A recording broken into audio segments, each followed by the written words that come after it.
was obviously a big game. I was actually a ball boy for that game. Oh, yeah. A ball boy, yeah. And the only players I gave the ball to were Arthur Newman and Ronald de Boer. Hopefully slowly. After we'd gone one. I was in the end where all the Dutch fans were. Right. So they were all behind me.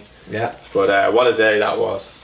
What was from, I suppose, from the team talk to kind of, going out there, what was the aura around the team? I don't know really. I mean, the thing that sticks in my mind is a tackle from Roy. Mark Overmars. On Mark Overmars.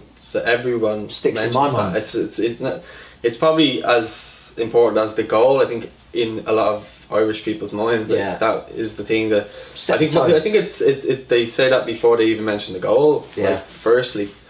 Well, sorry, go on. And Gary Kelly getting sent off as well. Yeah. So you put that into the mix as well, but that sort of set the tone really. I mean, Mark Overmars must have gone 6 feet off the ground. Yeah. And if you did that now, you'd probably get a red card. Yeah, but even with Roy, like you see him throughout the game, the amount of times he would just carry the ball up the pitch, and I don't even think there was a striker up that end. He was just trying to carry us up the field. Like, yeah. What was it like being under that much pressure? Like, because it was a really good Dutch team. Oh, it was an excellent team. Crikey. Yeah. Van Gaal in charge as well, wasn't it? I mean, yeah. Some of the players there were unbelievable. I think they had Seedorf, Bergkamp, Kluivert.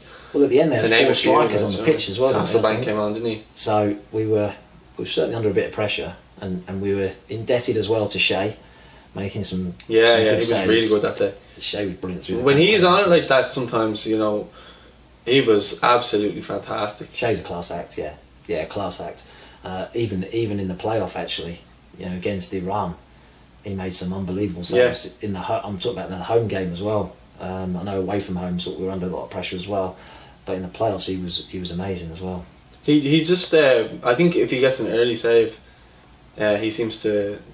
Then he's just ready. Boom. Yeah. He's going to save. He looks like he's going to save everything. Well, I judge keepers on how many mistakes they make. And have a look back at Shea's career. I mean, everyone's going to make a mistake. Don't get me wrong. Yeah. But the better goalkeepers, I think, make the least mistakes.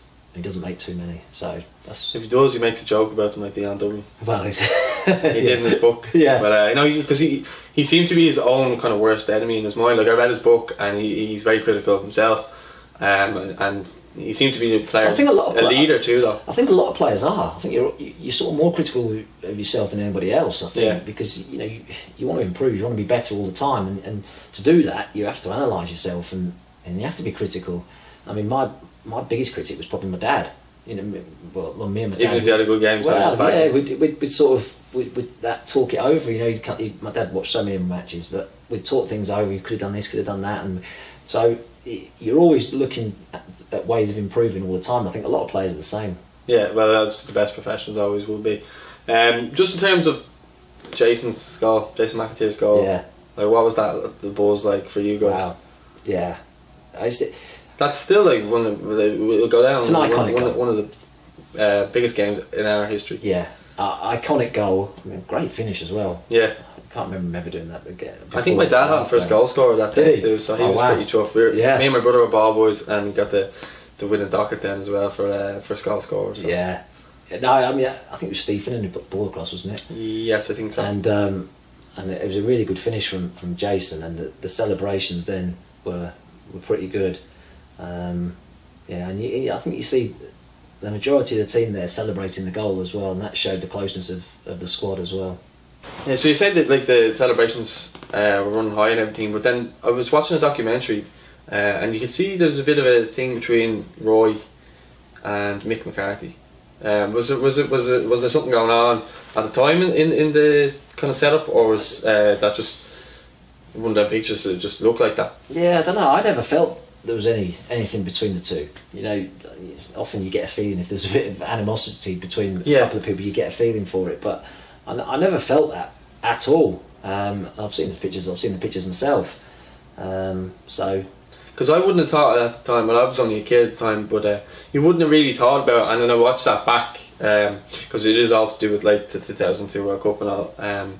But I just thought it was a bit mad looking because it's one of the biggest wins ever, and Mick's like delighted, and Roy's just like shake. But Roy was like that any result really.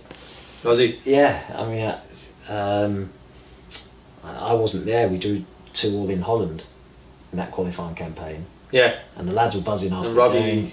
Everyone was buzzing after the game. Apparently, come back. We've got to draw 2-2 in Holland. But Roy's like, we're talking about why are you happy? Yeah. We're just giving up a 2-goal lead. We're drawn 2-2. So he was never he was one of those people never satisfied. He always wanted more. So was it that he set his standards high because of Manchester United, was it? Well, Man United.